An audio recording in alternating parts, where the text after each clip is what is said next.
E aí galera do Mundo Edu, do Mundo Português, como é que estão? Beleza? Sensacional, eu sou a Dani Bressan e hoje nós vamos falar do modernismo da terceira fase dessa grande estética literária, tá certo? Toca a vinheta aí!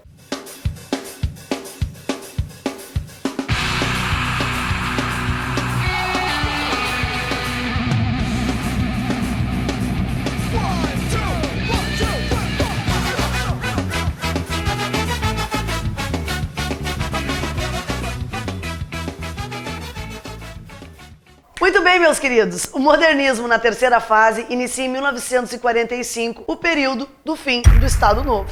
Nós chamamos também os escritores dessa época de geração de 45. Recapitulando, gente, não esqueça, nós tivemos já a aula do modernismo da primeira fase, que inicia em 22, o modernismo segunda fase, que é chamada geração de 30, e agora nós vamos então falar dessa geração de 1945, que é a terceira fase do modernismo no Brasil. Da mesma forma que as outras fases do modernismo, nesta terceira nós também temos a poesia e a prosa. As principais características dessa terceira fase são: a modernidade e a tradição vão andar juntas, a experimentação estética, essa modificação, as experiências com a linguagem, o compromisso social e, claro, a análise psicológica e intimista das personagens. O grande poeta, o grande nome da poesia da terceira fase do modernismo é esse pernambucano chamado João Cabral de Melo Neto. João Cabral de Melo Neto é conhecido por vários momentos e várias fases da sua poesia. Ele tem uma poesia que trata das formas perfeitas do poema, que trata do concretismo, que é outra aula ainda que virá.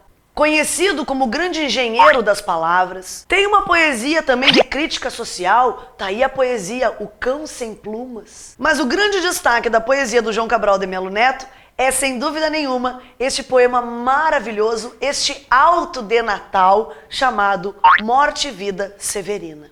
Observem que neste poema, Morte e Vida Severina, que é chamado de alto. O que é um alto, Dani? O alto é um tipo de texto poético, que tem a sua origem medieval e que mistura folclore, crenças religiosas, misticismo. Nós temos um alto bastante conhecido que é o Alto da Compadecida, mas que acontece em outro período da nossa história. Agora eu vou falar do Alto de Natal. Por que Natal? Natal significa nascimento.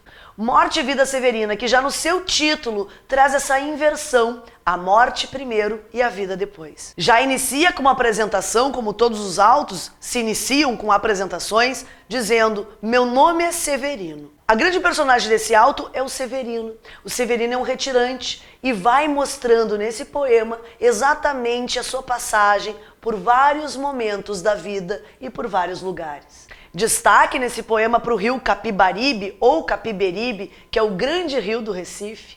Meus queridos, esse poema, que vai dando uma angústia à medida em que nós vamos lendo, vai chegando ao seu final com o Severino querendo desistir da vida. Isso é uma bichona! E nesse processo ele para e encontra várias coisas. Um velório e, por fim, lá ao final do texto, um nascimento. E ao nascer dessa vida ele decide que se essa vida que vai nascer, que já nasceu, que vai ser sustentada, mesmo com todas essas dificuldades que nós temos no Nordeste, por que ele deveria, então, não querer viver? Ao final do poema, o Severino decide que se essa vida existe, ele também tem que viver. Morte e Vida Severina é um auto importantíssimo, já foi questão de prova e é bom a gente lembrar.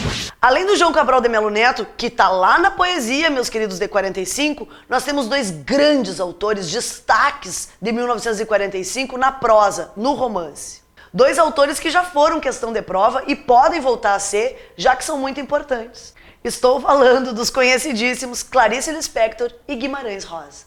Clarice Lispector é conhecida por quê? Porque ela trabalha com três coisas principais na sua prosa, na sua narrativa, no seu romance. A narrativa da Clarice Lispector é chamada de narrativa intimista, perfis femininos geralmente. Não é um romance feminista, cuidado com isso. Mas as mulheres aparecem nesse romance com muita frequência e elas são o destaque da narrativa dessa autora. Além disso, além da prosa ser intimista, nós chamamos a prosa da Clarice Lispector de prosa de introspecção. Por quê? Porque a todo momento as personagens conversam com si mesmas. It's fraught with peril. They gossip. They talk. Essa introspecção se dá porque as personagens da Clarice Lispector a todo momento avaliam a sua vida, analisam o seu cotidiano, o seu dia a dia. Bom lembrar que o cotidiano está presente nessa narrativa. E aí, destaque para um detalhe. É justamente em Clarice Lispector que nós achamos um tema bem conhecido dela, a epifania.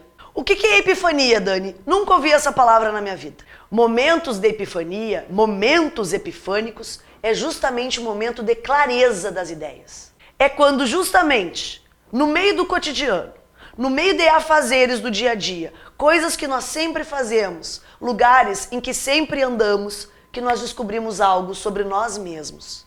Isso nós chamamos de epifania. Além da Clarice Lispector, nós temos esse grande autor de 1945, que eu pessoalmente sou grande fã, amo o Guimarães Rosa. Guimarães Rosa escreveu um romance, Grande Sertão Veredas, e 2 livros bem importantes de contos, Sagarana e Primeiras Histórias. Além dessas obras, o grande destaque do Guimarães Rosa é o quê? A linguagem.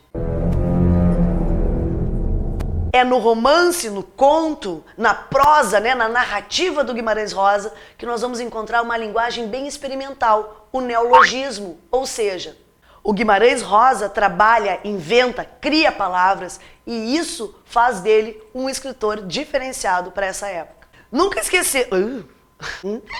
esquecendo outra coisa, outro detalhe importantíssimo que perpassa, que está na obra do Guimarães Rosa, a religiosidade e a metafísica.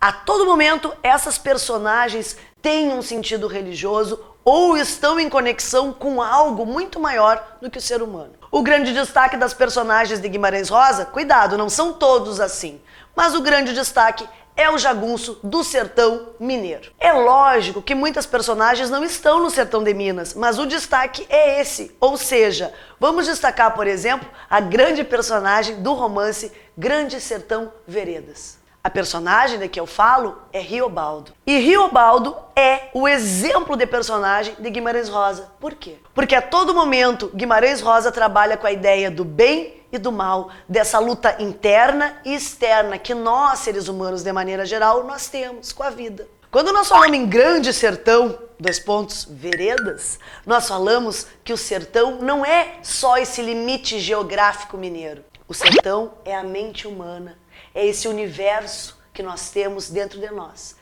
Esse é o sertão, esse espaço além da geografia. Essa análise psicológica, traduzida em personagens, geralmente do interior, é o que nós vamos chamar de prosa regionalista. Agora, cuidado. Nós podemos tranquilamente dizer que o romance regionalista de Guimarães Rosa não é um romance só regionalista, é um regionalismo universal. Quando nós falamos em universalismo na literatura, nós estamos falando em temas que vão estar sempre presentes na vida do homem. Cuidado com a palavra universal. Se aparecer na prova do Enem para vocês, tenham em mente isso. Falar em universalismo é falar em temas que servem para todos os homens em qualquer momento da história. Além disso, a linguagem, essa linguagem muitas vezes do jagunço, essa linguagem oral, não a padrão, é presente no Guimarães Rosa, já apareceu lá na prova do Enem. Então cuidem mais uma vez dessa questão. Importante ressaltar, meus queridos, que caso venha uma questão no Enem para vocês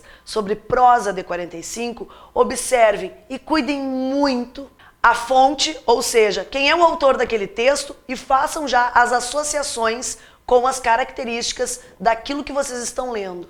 Além disso, tentem observar com muito cuidado a linguagem dessa prosa, tá certo? Tranquilo? Então tá, meus queridos, está terminando esta aula de hoje.